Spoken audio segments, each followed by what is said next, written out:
नमस्कार। हाम्रो देशमा स्थानीय चुनाव लगभग चाहिँ मतगणना पनि अब सकिने चरणमा प्रवेश गरेको छ। अब कसले जित्छ कसले हार्छ, अब कस्तो व्यक्ति आउँछ, स्वतन्त्र आउँछ वा दलबाट आउँछ, यिनी अलिकति तपसिलका कुराहरू भए।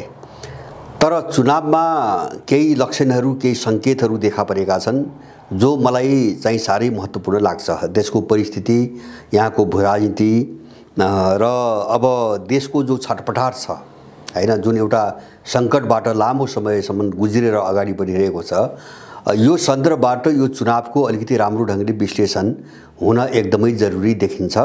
र यसले के सङ्केत गरिरहेको छ त्यो हामीले बुझ्न सक्यौँ भने हाम्रो निम्ति अगाडिका दिशाहरू अगाडि बढ्नुको निम्ति हामी धेरै सजिला हुन्छन्। जस्तो मैले अलिकति यहाँहरूलाई एउटा इतिहास, विश्व इतिहासका केही घटनाहरूतिर म ध्यान डोर्याउन चाहन्छु पहिले। र त्योभन्दा अगाडि मैले यहाँ चाहिँ चुनावमा जो प्रवृत्ति देखेँ, ती प्रवृत्तिका केही खास लक्षणहरू, विशेषताहरू हामीले जान्न आवश्यक छ। पहिलो कुरा, यो अहिलेको मतदान एकदमै स्वतस्फूर्त अथवा सुविवेकबाट भएको छ हैन। यो पाटोलाई हामीले गहिरो ध्यान दिएर आवश्यक छ, किन यो दलीय अनुशासन, दलीय हुइप अथवा एउटा दल, मेरो विचार, मेरो सिद्धान्त, मेरो पार्टी भन्ने थियो, त्यो दायराबाट अब नेपालको जनमत धेरै हदसम्म बाहिर गइसकेको छ भन्ने कुरा यसले देखाएको छ।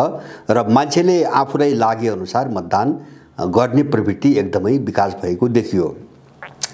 दोस्रो यसको विशेषता के देखियो भन्छ भने, दलका नाममा जुन तत्त्वहरूले देशलाई बर्बाद पारे, ती शीर्ष नेता भनाउँदाहरूप्रतिको एउटा चरम घृणा र एउटा तिरस्कारको भावना चाहिँ यो मतदानमा देखिएको छ। मैले यो किन भनेको भन्छ भने, जस्तो मुख्य व्यक्तिहरू जो छन् तिनका घर गाउँ र ओडाहरूमा उनको नराम्रो पराजय भएको छ हैन। जस्तो काङ्ग्रेसमा शेरबहादुर देउपा, माधव नेपालहरू भए, उपेन्द्र यादवहरू भए, बाबुरामहरू भए। अब यस्ता खालका मान्छेहरूको उनकै ओडामा नराम्रोसँगै पराजय भएको छ। यसमा झलनाथ पनि पर्छ। अब यसले के देखाउँछ भन्छ भने, दलको नेतृत्व गर्ने मान्छेहरू यति निकम्मा साबित भएका रहेछन् आम मान्छेहरूको नजरमा कि उनीहरूलाई जसरी पनि ढाल्नुपर्छ भन्ने एउटा दोस्रो त्यो मनोविज्ञान बनेको देखियो। यो चाहिँ साह्रै राम्रो सकारात्मक परिघटना हो।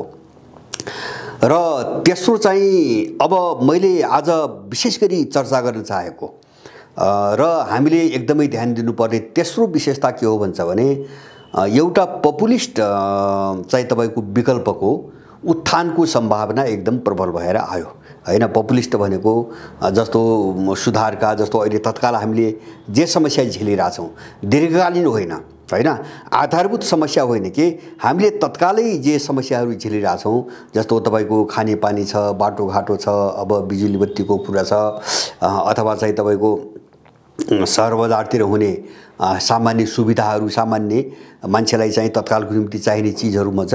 यसमा आधारित जसले चाहिँ राज्य प्रणालीको आधारभूत संरचना चाहिँ परिवर्तन गर्दैनन् हैन, एउटा आमूल परिवर्तनको निम्ति साधक त हुँदैनन् तिनी, तर अहिले महत्त्वपूर्ण केही सुधारहरू गरेर हैन अगाडि बढ्नको निम्ति एउटा बाटो खोल्छन्। यसले एउटा चेतनाको विकास गर्छ।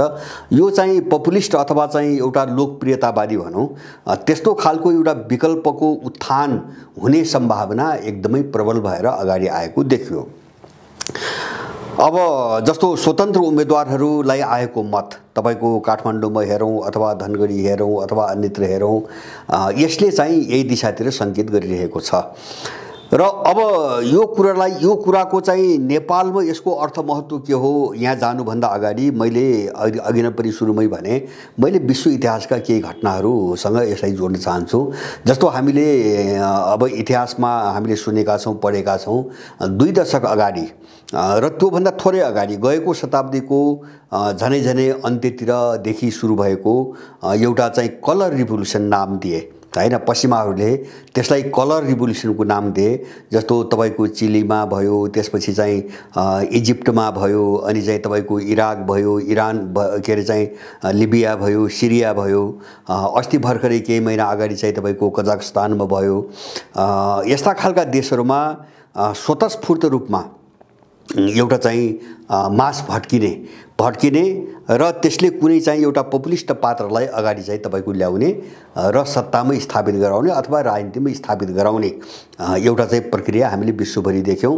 अब यस्ता आन्दोलनहरू कतिपय प्रायोजित पनि हुन्छन् हैन, बाहिरबाट प्रायोजित पनि हुन्छन्, कतिपय आफ्नै आन्तरिक परिस्थितिका उपज पनि हुन्छन्। जे हुन् तर ती आवश्यकता हुन्। मैले बुझेको बाहिरबाट प्रायोजित भए पनि त्यो आवश्यकता हो र भित्रैबाट उठेको भए पनि त्यो आवश्यकता हो। अब आवश्यकता के अर्थमा त हो भन्छ भने त्यो देशभित्रको जो यथास्थिति हुन्छ अथवा लामो समयदेखि चल्दै आएको जो यथास्थिति हुन्छ त्यसका विरुद्ध मान्छे वाक्क दिक्क भएको हुन्छ हैन। मान्छेलाई घृणा चरम अवस्थामा पुगेको हुन्छ, मान्छेमा निराशा हुन्छ, कुण्ठा हुन्छ, हिंताबोध हुन्छ, अविश्वास हुन्छ, घृणा हुन्छ, बदलाको भावना हुन्छ। त यसबाट मान्छेले एउटा मुक्ति चाहिरहेको हुन्छ हैन, अथवा चाहिँ एउटा त्यो चाहिँ तपाईको आन्तरिक चाहिँ परिघटना भयो। र अर्को के हुन्छ भन्छ भने कुनै देशले अर्को देशको शासक चाहिँ आफू अनुकूल छैन, मन परेको छैन भनेपछि त्यस्ता खालका चाहिँ पपुलिस्ट मुद्दाहरू उठाउन लगाएर एउटा चाहिँ जनविद्रोह जस्तो अथवा एउटा सडक विद्रोह जस्तो एउटा वातावरण सिर्जना गर्छन् र आफ्नो अनुकूलको एउटा चाहिँ तपाईको वातावरण निर्माण गर्छन्। जस्तो म तपाईहरुलाई भने जस्तो सद्दाम हुसेनको विरुद्धमा अमेरिकाले उठायो हैन, अमेरिकाले उठायो, सद्दाम हुसेनको हत्या भयो, लिबियामा त्यही भएको हो, सिरियामा पनि त्यही भएको हो। अब त्यसपछि चाहिँ मैले भने चिलीमा पनि त्योभन्दा अगाडि भएको हो, इजिप्टमा भएको हो, कजाकस्तानमा पनि भएको हो र एउटा अर्थमा सन् 2014 मा युक्रेनमा पनि त्यही भएको हो हैन। जस्तो त्यहाँको राष्ट्रपतिलाई अमेरिकाले जो चाहिँ सत्ताच्युत गर्न लगायो सडकबाट, त्यो पनि एक खालको कलर रिभोल्युसन हो। त्यसैका नाममा उनले चाहिँ भिक्टर याकुनोभिचलाई चाहिँ अपदस्थ गराएका थिए। अब तर यो जुनसुकै कोणबाट होस् है, यो प्रायोजित होस् वा स्वतस्फूर्त होस्, आन्तरिक परिघटना होस्, यसको अर्थ के हो भन्छ भने त्यो ठाउँको समाज यथास्थितिबाट अब बिस्तारै बाहिर निस्कन चाहिरहेको छ, यति बुझिन्छ साममा। किन जब मान्छे सडकमा आउँछ भने उसले केही खोजिरहेको छ भन्ने कुरा चाहिँ उसको सामान्य मनोविज्ञान बुझिन्छ। यद्यपि त्यसका पछाडि कतिपय कारणहरू नकारात्मक हुन्छन्, कतिपय सकारात्मक हुन्छन्, त्यसको रिजल्ट कतिपय नकारात्मक हुन्छ, कतिपय सकारात्मक हुन्छ, त्यो आफ्नो ठाउँमा छ। तर यसको सार के हो भन्छ भने मान्छेले यथास्थितिबाट चाहिँ मुक्ति चाहिरहेको छ, यसको निष्कर्ष यति मात्रै हो अहिले। अब त्यो लक्षण चाहिँ तपाईको नेपालमा देखियो, मैले भने स्थानीय चुनावमा नेपालमा देखियो र यसको असर मलाई लाग्छ यो चुनाव भएछ भने संसदको चुनावसम्म अथवा प्रदेशको चुनावसम्म यसको एउटा गहिरो असर पर्छ। अब चाहिँ त्यो विश्वास गर्न सकिने वातावरण चाहिँ सिर्जना भयो र यस्ता उम्मेदवारीहरू अथवा चाहिँ अहिले चुनावकै नाममा गइरहेछ है। यो अहिले चाहिँ चुनावकै नाममा, यद्यपि मैले भनेका विश्वका अन्य देशहरूमा यो सडक विद्रोहको रूपमा उठ्यो, नेपालमा चाहिँ तपाईको चुनावको चाहिँ एउटा रूपमा चाहिँ यो अगाडि बढिरहेको छ। अब यो यथास्थितिप्रतिको अविश्वास हो, हामीले बुझ्ने कुरा यथास्थितिप्रतिको अविश्वास हो। यो एउटा पपुलिस्ट विकल्पको खोजी हो हैन, एउटा सस्तो लोकप्रिय विकल्पको खोजीको एउटा चाहिँ मनोविज्ञान हो मान्छेहरूको। र साथसाथै त्योभन्दा महत्त्वपूर्ण कुरा के हो हामीले बुझ्नुपर्ने हुन्छ भने यो समाज विकासको जुन एउटा चरण हुन्छ नि, एउटा चरणबाट समाज अर्को चरणमा जो सङ्क्रमण गरिरहेको हुन्छ अथवा अर्को चरणमा गइरहेको हुन्छ, त्यसको उत्कर्ष पनि हो। हाम्रो निम्ति महत्त्वको कुरा त्यो हो र मैले आज छलफल गराउन चाहेको कुरो पनि त्यही हो। यसले के सङ्केत गरेको छ भन्छ भने मैले जस्तो योभन्दा अगाडि मैले बारम्बार भनेको छु, के भनेको छु भन्छ भने अब नेपाल चाहिँ तपाईको जो सङ्कट हामीले देखिरहेका छौँ, झेलिरहेका छौँ, यो आफ्नो विकासको उत्कर्षमा अगाडि बढिरहेको छ र अब यो अन्तिम चरणको दिशातिर अगाडि गयो हैन। यो यथास्थिति अब सधैँभरि यही रूपमा रहँदैन, यो अन्तिम चरणतिर गयो र यो अन्तिम चरण एकदमै दुःखदायी, एकदमै पीडादायी, एकदमै विभत्स। अब देख्दाखेरि सुरुमा त राम्रो देखिन्छ हैन, केही होला कि भन्ने जस्तो हुन्छ, तर जो चाहिँ उकुस मुकुस र एउटा जटिल चाहिँ परिस्थिति विकास हुँदै गएको हुन्छ नि, अब त्यो अन्तिममा गएर विस्फोट हुँदाखेरि निश्चित रूपमा त्यो पीडादायी हुन्छ। र अब नेपाल त्यो चरणतिर एउटा चुनावको चाहिँ रूपमा देखा परेर त्यो चरणतिर अगाडि बढ्यो भन्ने चाहिँ मेरो आफ्नो निष्कर्ष छ। र यो के हो भन्छ भने हामीले अहिलेसम्म प्रजातन्त्रको नाममा वा पञ्चायतको नाममा वा तपाईको राणाहरूको नाममा सुगौली सन्धिपछि जति पनि नवऔपनिवेशिक यातनाहरू झेल्दै आयौँ, विदेशीहरूका घेराबन्दी, उनका जोर जबरजस्ती, उनका दलालहरूको स्वेच्छाचारिता, मनपरी तन्त्र, यो लुट, यो अराजकता बेहोर्दै बेहोर्दै बेहोर्दै देश आज एउटा कंगाल देशको रूपमा चाहिँ परिचित भयो विश्वभरि। एउटा नेपाल चाहिँ संसारकै दरिद्र कंगाल मुलुकमा तपाईको परिचित भयो र यहाँ बस्न नपाएर यो देशका मान्छेहरू झन्नै झन्नै चाहिँ पौने 1 करोडको हाराहारीमा यो देशका मान्छेहरू देश छोडेर बाहिर गएर श्रम गर्नुपर्ने बाध्यता पैदा भयो। त अब कुनै पनि चीजको एउटा विकासको सीमा हुन्छ हैन, कुनै पनि चीज प्रकृतिको नियम हो यो। अब त्यो सधैँभरि चाहिँ माथि गई सम्भव हुँदैन हैन। एउटा आत्म उत्कर्षमा पुगेपछि त्यो त्यहाँबाट ढल्नु पर्छ, त्यो त्यहाँबाट तल गिर्नु पर्छ। हो मैले यहाँ जोड्न खोजेको के हो भन्छ भने अब यो यथास्थिति जो हामीले देखिरहेका छौँ, कहिले प्रजातन्त्रको नाममा, कहिले बहुदलका नाममा, कहिले लोकतन्त्रका नाममा जो अत्याचार हामीले बेहोर्यौं, यो अब गिर्ने प्रक्रिया सुरु भयो। अब त्यो तल झर्ने प्रक्रिया सुरु भयो। यसको ठाउँ एक चरण एउटा पपुलिस्ट खालको विकल्प अथवा पपुलिस्ट मोभमेन्टले यसको ठाउँ लिने सम्भावना चाहिँ देखा पर्यो। अब समाज विकासको प्रक्रियाबाट हेर्दाखेरि यो राम्रो पाटो हो। मैले राम्रो पाटो किन भने भन्छ भने यो यथास्थितिलाई कुल्चेर जो अहिले हामीले देखिरहेका छौँ यसलाई कुल्चेर एक कदम अगाडि बढ्छ यो हैन। त्यो कोणबाट के हुन्छ भने जस्तो मान्छेले थप कुरा बुझ्छ, थप अनुभवहरू गर्छ, थप चाहिँ तपाईको अब ज्ञानहरू हासिल गर्छ र मान्छे अलिकति बढी सचेत हुन्छ, अगाडि बढ्ने बाटो अलिकति खुल्छ, एक फड्को मार्छ मान्छेले आफ्नो चेतनामा, सोचमा र इच्छा शक्तिमा एक फड्को मार्छ। यो कोणबाट चाहिँ यो सकारात्मक परिघटना हो। तर अर्को यससँग जोडिएको पाटो के हुन्छ भने यो चाहिँ तपाईको दुर्घटनाको अन्तिम तस्बिर पनि हो। कुन हो त भन्छ भने जो पपुलिस्ट विकल्प भने नि मैले, पपुलिस्ट जो विकल्प भने नि यो दुर्घटनाको अब अन्तिम कोशिश हो र अन्तिम कडी हो। अब यो पपुलिस्ट चाहिँ तपाईको उत्थानभन्दा अगाडि यो अहिलेको जो यथास्थिति छ नि यो अगाडि बढ्न सकिने सम्भावना छैन। जस्तो अब पपुलिस्ट मुभमेन्ट र पपुलिस्ट चाहिँ तपाईको उत्थान र अहिलेको यथास्थिति बीचको अन्तर के हो भन्छ भने अब राजनीतिक नेतृत्व गर्ने पात्र र उनका केही मुद्दाहरूमा यसमा ठुलो भिन्नता देखिन्छ हैन। जस्तो पपुलिस्ट चाहिँ तपाईको मुभमेन्टले धेरै राम्रा सुधारका कुराहरू गर्छ, जस्तो बाटोघाटोका कुरा गर्ला, खानेपानीका कुरा गर्ला, कलधाराका कुरा गर्ला, अथवा चाहिँ अब सार्वजनिक ठाउँहरूमा शौचालय बनाउने कुराहरू गर्ला, अथवा चाहिँ तपाईको सहर बजारलाई व्यवस्थित गर्ने कुरा गर्ला। यो मानेमा अहिलेको अवस्थाभन्दा त्यो चाहिँ तपाईको राम्रो कुरा हो र एक फड्को चाहिँ तपाईको अगाडिकै काम हो। तर अब यो दुवैमा समानता के हो त भन्छ भने जस्तो यो पपुलिस्ट मुभमेन्ट जो अहिले हामीले चुनावमा लक्षण देखिरहेका छौँ, यो पपुलिस्ट मुभमेन्ट र तपाईको अहिले भइरहेको दलहरूको जो यथास्थिति छ यो दुईटाका बीचमा समानता के हो भन्छ भने यो दुवैले हैन हामीले जुन चाहिँ तपाईको सङ्कट बेहोरेका छौँ यसलाई आधारभूत रूपमै यसको जगबाटै र यसको सार तत्त्वमै, यसको अन्तर्वस्तुमै परिवर्तन गर्ने कुरा कसैले पनि गर्दैनन्। यिनको बीचको समानता यो हो हैन। जस्तो चाहिँ तपाईको मान्छेलाई कहाँ अल्मल्याइदिन्छ, पपुलिस्ट मुभमेन्टले कहाँ अल्मल्याउँछ भन्छ भने चारवटा शौचालय बनाउने कुरा गर्छ, अथवा चाहिँ बाटो फराकिलो पार्ने कुरा गर्छ, अथवा चाहिँ अलिकति सहर बजार चाहिँ सफा राख्ने कुरा गर्छ, अथवा चाहिँ पानी अलिकति व्यवस्थित गर्ने कुरा गर्छ, बत्तीका पोलहरू चाहिँ तपाईको भद्रगोल छन् यसलाई अलिकति व्यवस्थित गर्ने कुरा गर्छ।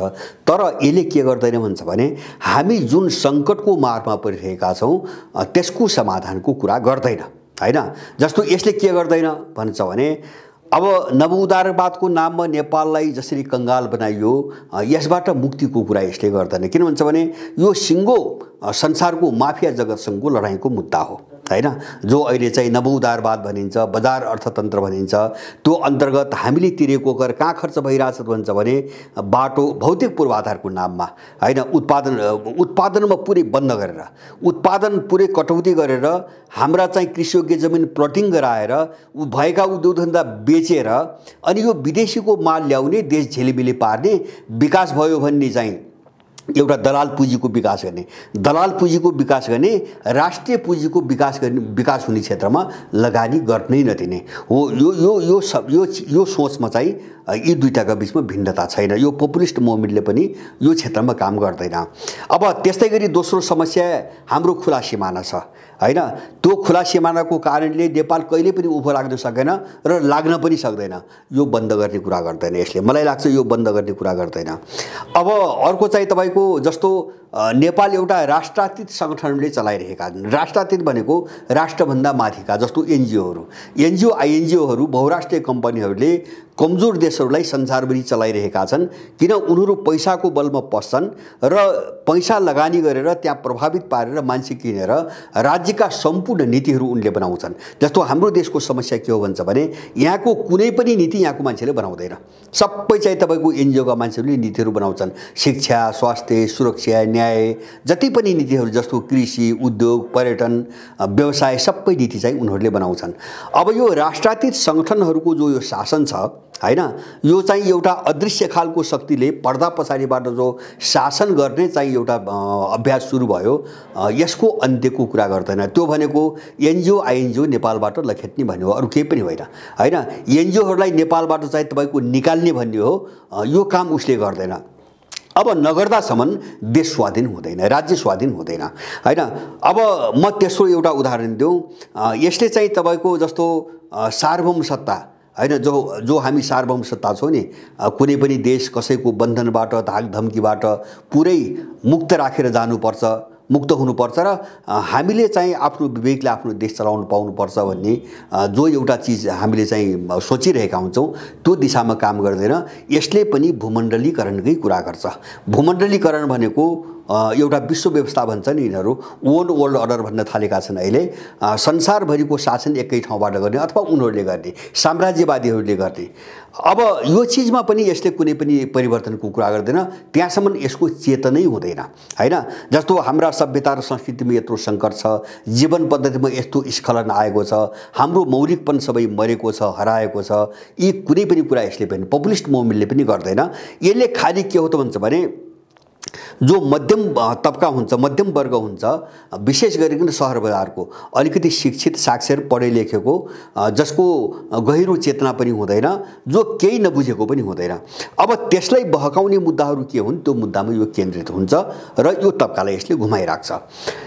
अब त्यसकारणले मैले के भने भन्छ भने तर यो चाहिँ अहिलेको जो लोकतन्त्र भन्छन्, लोकतान्त्रिक नेपाल जो सङ्घीय लोकतान्त्रिक भनिरहेको छ नि, यसको विकल्पको कुरा चाहिँ पपुलिस्ट मुभमेन्टले पनि गर्दैन। यसको सट्टामा हाम्रो आफ्नो राज्य प्रणाली के हो र हाम्रो विचार के हो, हाम्रो मौलिकता के हो भन्ने कुरा पनि गर्दैन। त्यो गहिराइमा यसको चेतना नै हुँदैन हैन, यो एकदम सतहमा हुन्छ।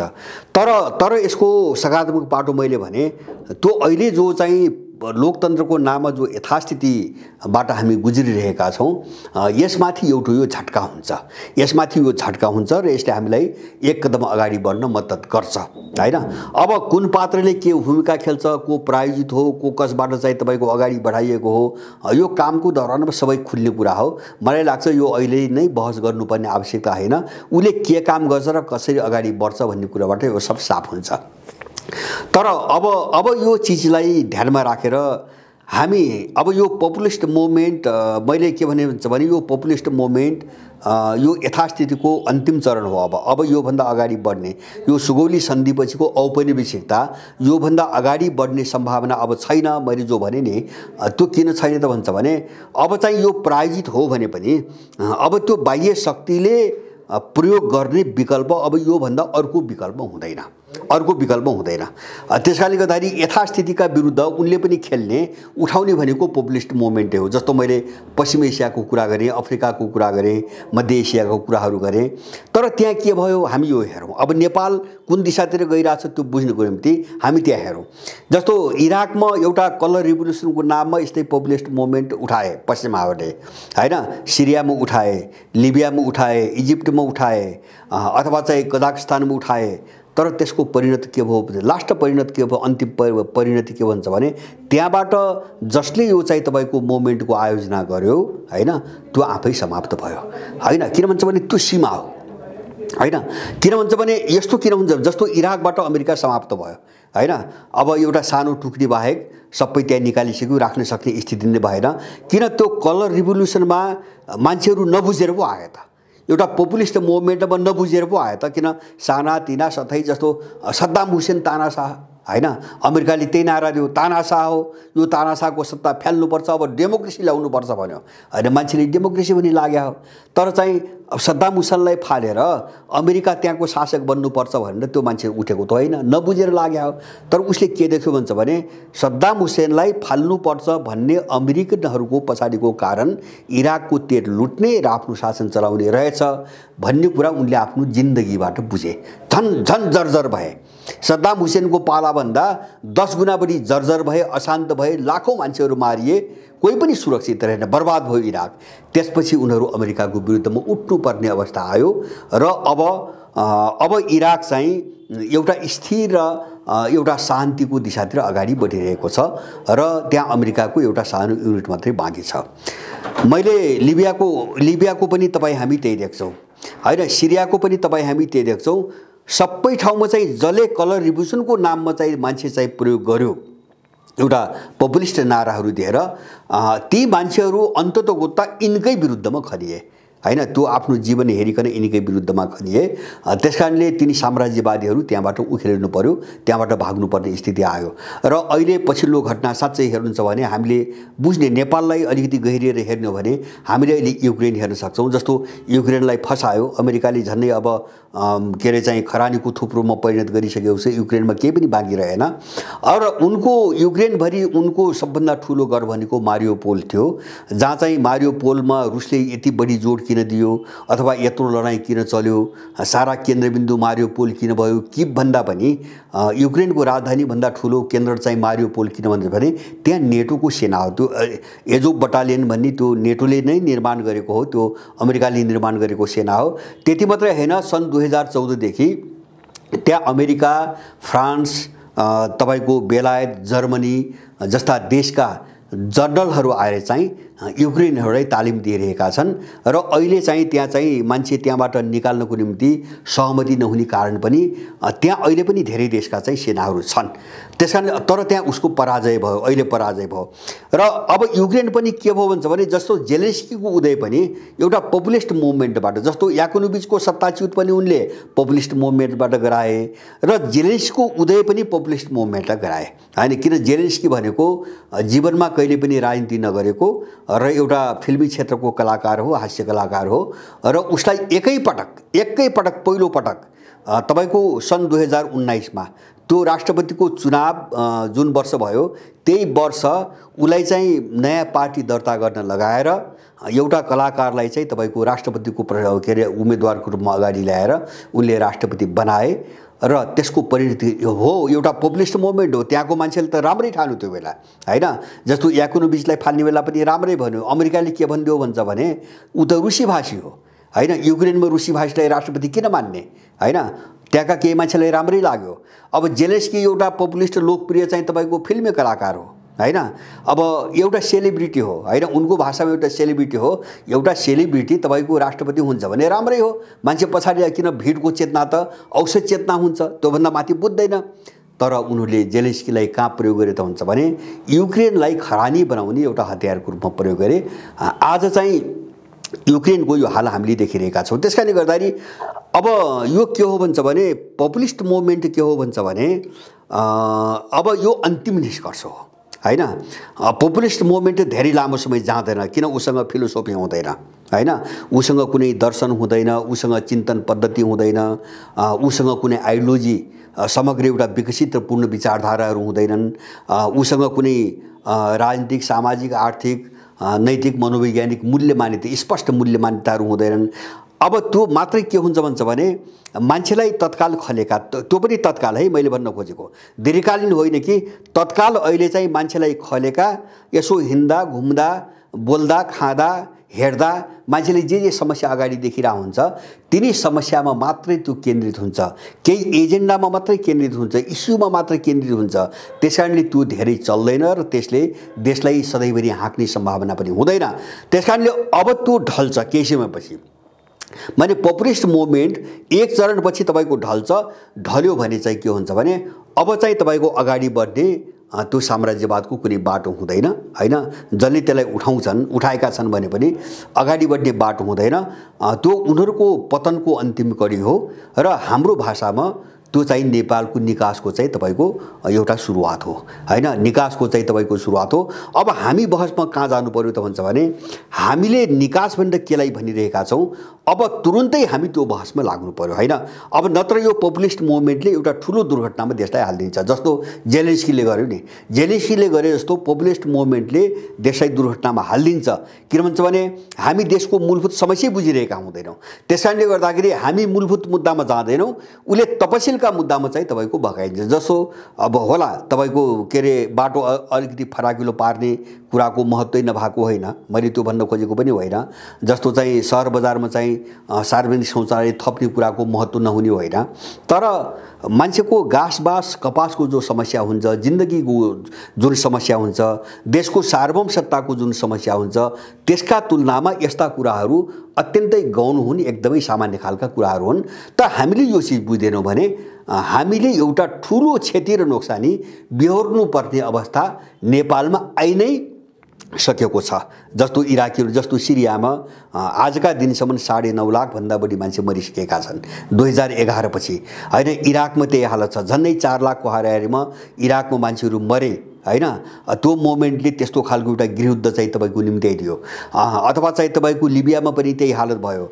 त्यसकारणले गर्दाखेरि हामी अब बहसमा कहाँ जानु पर्यो भन्छ भने मैले 2-3टा कुराहरुमा यहाँहरुको ध्यान आकर्षित गर्न चाहन्छु। पहिलो कुरा, जुन देशको सार्वभौम सत्ता स्वतन्त्र छैन त्यो देश कहिले पनि उभो लाग्दैन, नम्बर 1 हामीले बुझ्ने। अथवा भनेपछि भने हामी सबै खालका बाह्य हस्तक्षेपबाट मुक्त देश बनाउन सकेनौं र चाहिँ तपाईको सधैँभरि हामीलाई घुमाइफिराइकन त्यही विदेशीले पर्दाभित्रबाट चलाइराख्ने हो भने त्यो देश कहिले पनि उभो लाग्दैन। एक, त्यसकारणले हामी स्वाधीनताको लडाईँ कसरी अगाडि बढाउने यो पाटो अब हामीले छोड्न हुँदैन, अब हामीले बिर्सनु हुँदैन। दोस्रो कुरा, जुन मान्छे खाद्यान्नमा आत्मनिर्भर छैन अथवा जोसँग साँझ बिहान खाने खाद्यान्न पनि छैन, जो देश खाद्यान्नमा आत्मनिर्भर छैन र दाल चामल सागसब्जी जस्ता चीजहरू पनि बाहिरबाट किनेर खान्छ, त्यो देशको प्रगति कहिले पनि हुँदैन। हामीले दोस्रो चाहिँ बुझ्नुपर्ने कुरा, त्यो देशको कहिले पनि प्रगति हुँदैन, त्यो सधैँभरि अर्काको दास हो। किन भन्छ भने जोसँग अर्थतन्त्र हुँदैन त्यो दासै हुनुपर्छ, त्यसले हातै फैलाउनुपर्छ, त्यसले भिकै माग्नुपर्छ, त्यो त्यहाँको मान्छे कहिले पनि काम लाग्दैन। दोस्रो कुरा। तेस्रो कुरा, अब जुन देशको आफ्नो सभ्यता र संस्कृति जीवन्त हुँदैन अथवा चाहिँ आफ्नो मौलिक सभ्यता र संस्कृति हुँदैन, त्यसको कुनै पनि पहिचान हुँदैन, त्यसलाई कसैले पनि चिन्दैन।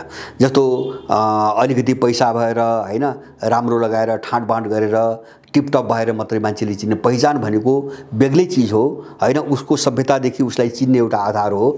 त्यसकारणले हामीले हाम्रो सभ्यता, हाम्रा संस्कृतिहरू र हाम्रा जीवन पद्धतिहरूलाई कसरी सुरक्षित गर्ने भन्ने प्रश्नमा ध्यान दिएनौँ भने, जस्तो अहिले सुनिन्छ नि मिडियाबाट, जस्तो नेपाली भनेपछि विदेशतिर एकदमै नेपाली पासपोर्ट लिएको मान्छे भनेपछि एकदम घृणा गर्ने, दुर्व्यवहार गर्ने खालका एउटा प्रवृत्तिहरू विश्वमा धेरै बढेका छन् यो पछिल्लो कालमा।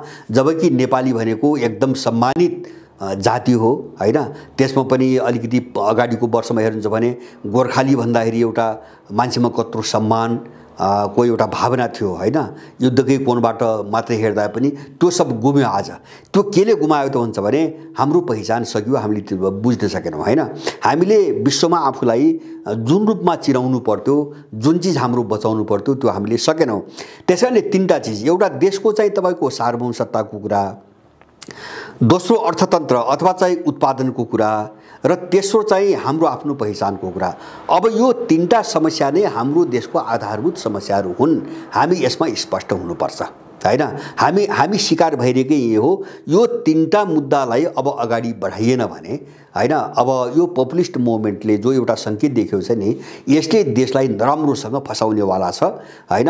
अब होला अहिले सतहमा लागि नबुझ्ने मान्छेहरूले कसैलाई उठा होलान्, जिता होलान्, भोट हाल्लान्, बेग्लै कुरो हो। उनको एउटा चाहिँ तपाईको उन्माद हुन्छ, एउटा चाहिँ तपाईको भावना हुन्छ, एउटा मनोविज्ञान हुन्छ अस्थायी रूपमा, त्यो बेग्लै कुरा हो।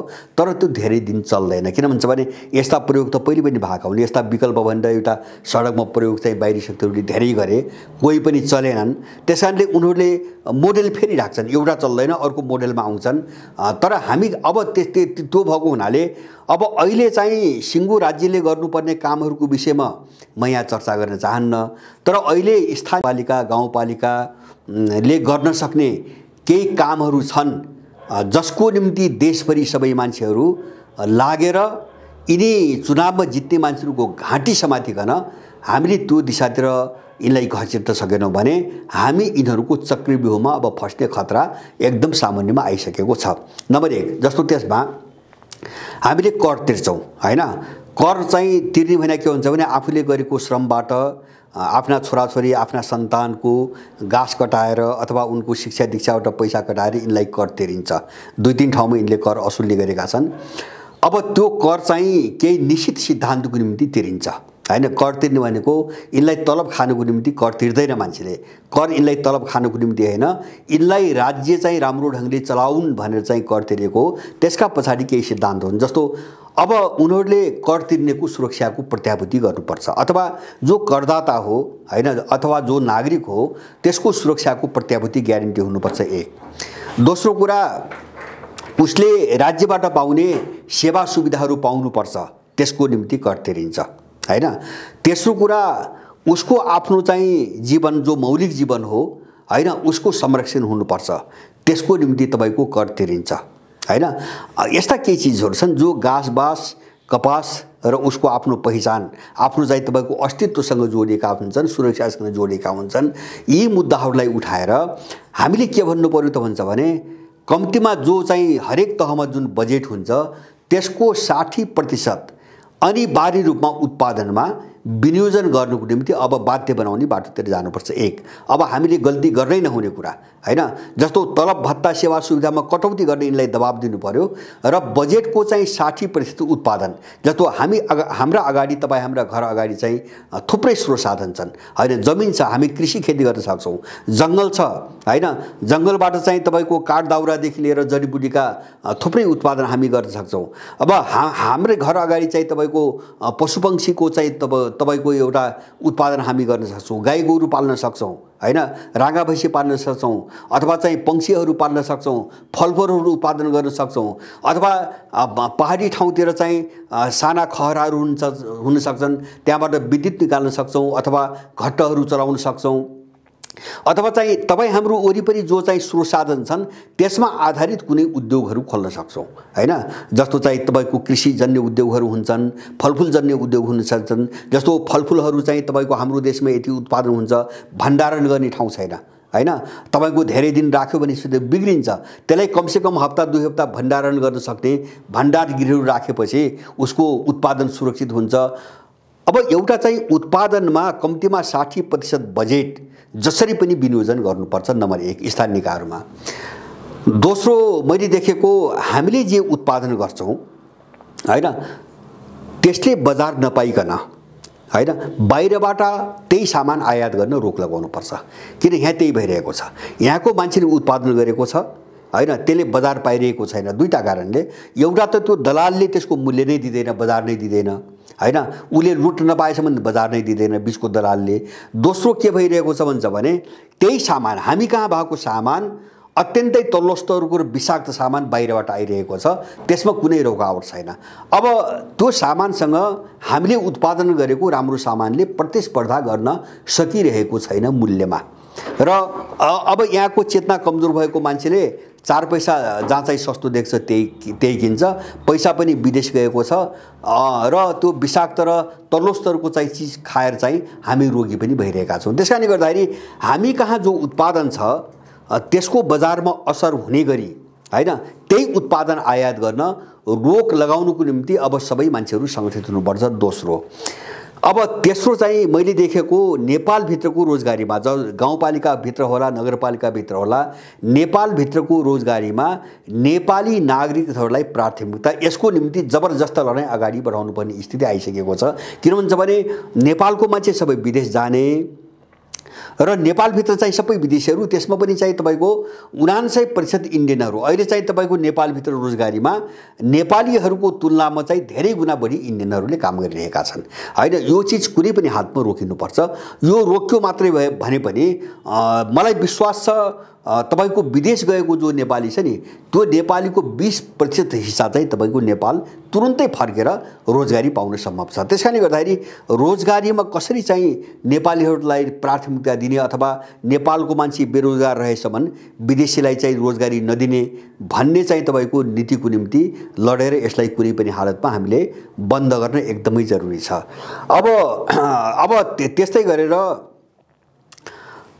अब हामीले अलिकति उद्योग धन्दातिर चाहिँ जस्तो हाम्रा स्रोत साधनहरू दिगो ढङ्गले परिचालन गर्नुको निम्ति त्योसँग सम्बन्धित केही उद्योगहरू हैन, उद्योगहरू, कृषिहरू, अब लगानी कृषिजन्य लगानी पनि होला। उत्पादन भनेपछि कृषि पनि पर्यो, अब औद्योगिक उत्पादन पनि पर्छ। अब त्यसमा लगानी अलिकति विस्तार गरेर यसलाई चाहिँ तपाईको कसरी टेवा दिने, संरक्षण दिने र यहाँको उत्पादनलाई राज्यले संरक्षण दिएर कसरी अगाडि बढाउने भन्ने कुरा। र तेस्रो चाहिँ संविधानमा व्यवस्था भएको हैन, संविधानमा लेखिएको तर राज्यले नदिएको यहाँका माफिया र अपराधी यो विदेशी दलालहरूले हुन नदिएको एउटा समस्या जस्तो शिक्षा स्वास्थ्यलाई यही संविधानमा पनि नेपालीहरूको मौलिक हकभित्र राखेको छ। मौलिक हक भनेपछि त्यसमा पैसा तिर्नु पर्दैन, त्यो राज्यले दिने सेवा सुविधा हो। त्यसकारणले शिक्षा र स्वास्थ्य कुनै पनि हालतमा, कुनै पनि यो कानुनी अधिकार पनि हो, कुनै पनि हालतमा त्यो निःशुल्क उपलब्ध गराउनु पर्छ, उच्च शिक्षासम्म निःशुल्क उपलब्ध गराउनु पर्छ भन्ने एउटा आन्दोलनलाई अगाडि बढाउन आवश्यक छ। मलाई लाग्छ यी केही चिजहरूले यो पपुलिस्ट मुभमेन्टलाई जाँच्नुको निम्ति एउटा ठुलो आधार दिन्छन्, जो नेपालमा उदाउन खोजिरहेको छ, सङ्केत देखा परिरहेका छन्। र त्यो नउदाए पनि कमसेकम यिनै दलहरूलाई ठाउँमा राख्न अथवा यिनलाई चाहिँ तपाईको विस्थापित गर्नुको निम्ति पनि यिनी मुद्दाहरू उठाउन एकदमै जरुरी छ। एउटा उत्पादनमा 60% चाहिँ बजेटको विनियोजन, दोस्रो चाहिँ हामीले गरेको उत्पादनलाई प्रतिस्थापन गर्ने गरी त्यही सामान चाहिँ बाहिरबाट आउन चाहिँ तपाईको रोक, तेस्रो कुरा हाम्रो आफ्नो उत्पादनको बजार मूल्य र त्यो भण्डारणको तपाईको ग्यारेन्टी, र तेस्रो चाहिँ तपाईको शिक्षा स्वास्थ्य राज्यको उत्तरदायित्व र रोजगारीमा चाहिँ यहाँका मान्छेहरूको चाहिँ तपाईको प्राथमिकता अथवा अग्राधिकार। अब यिनी मुद्दाहरूलाई यहाँहरू सबैले हैन सबै जनता बीचमा, नेपालीहरूको बीचमा पुर्याएर उठाइदिन सक्नुभयो अथवा चाहिँ तपाईको यो कुरामा जनमत स्पष्ट भयो भने मलाई लाग्छ अब बाह्य शक्तिले अथवा चाहिँ यहीँभित्रको गलत शक्तिले पराजित रूपमा मान्छेलाई जसरी घुमाउनु खोज्छन् नि, त्यसमा सफल हुँदैनन् हैन। होला पपुलिस्ट मुभमेन्टभित्र पनि कुनै राम्रा मान्छेहरू छन् भने उनीहरू मान्छेले बुझ्दै जालान्, उनीहरूले काम पनि गर्लान् हैन। अथवा जो चाहिँ पराजित रूपमा खडा गरिएका छन्, केही सस्ता कुराहरूलाई चाहिँ उछालेर ती मान्छेहरू अगाडि बढ्न सक्ने बाटो बन्द हुन्छ, उनीहरूबाट आउन सक्ने खतरा पनि तपाईको रोकिन्छ। यो दिशातिर यहाँ सबैको ध्यान जाओस्। मैले यति जोड किन दिए त भन्छ भने अहिलेको मतदानले त्यस्तो लक्षण देखाएको छ देशैभरि। त्यसकारणले मान्छेले अहिलेको यथास्थितिमा केही नयाँपन हुनुपर्छ भन्ने मनोविज्ञान बनाइसकेको छ र त्यो मनोविज्ञानलाई अब कुनै गलत शक्तिले दुरुपयोग गर्न नसकोस् भनेर हामीले चाहिँ तपाईको एउटा ठोस विकल्प अथवा हाम्रो जो आधारभूत चाहिँ तपाईको आवश्यकता हो त्यो अनुसारको विकल्प लिएर हामी जानुपर्छ। र हामी अब लडाईँ कहाँ अगाडि बढाउनुपर्छ भन्छ भने हाम्रो आर्थिक, सामाजिक, सांस्कृतिक, नैतिक, मनोवैज्ञानिक सबै क्षेत्रमा हाम्रो समस्या छ हैन। यहाँ चाहिँ शौचालयको कुरा मात्रै होइन, बाटो चौडा गराउने कुरा मात्रै होइन, बजारका चाहिँ तपाईको 4वटा चाहिँ पोलमा चाहिँ बिजुली बाल्ने कुरा मात्रै होइन, हाम्रो समग्र जीवन प्रणालीमा सङ्कट आएको छ र यो सङ्कटलाई समाधान गर्ने समग्र भिजन हामी बनाउन सकेनौँ र त्यसको आधारमा राज्य प्रणालीलाई भोलि अगाडि बढाउने समग्र विचारधाराको हामी विकास गर्न सकेनौँ र त्यससँग जोडिएका मूल्यहरूको विकास गर्न सकेनौँ भने हामी फस्छौँ, फेरि पनि गोलचक्रमा फस्छौँ। त्यसकारणले लडाईँ भनेको एकदमै सङ्गठित, त्यो विचारमा सङ्गठित, सङ्गठनमा सङ्गठित, इच्छा शक्तिमा सङ्गठित र योजनामा सङ्गठित हुनुपर्छ। स्वतस्फूर्त आन्दोलनले केही पनि गर्दैन, यो एकछिनको मजा मात्रै हो, त्यससँग भिजन मिसन केही पनि हुँदैन। अब यो दिशातिर यहाँहरू सबै ध्यान जाओस्, मेरो विनम्र आग्रह छ।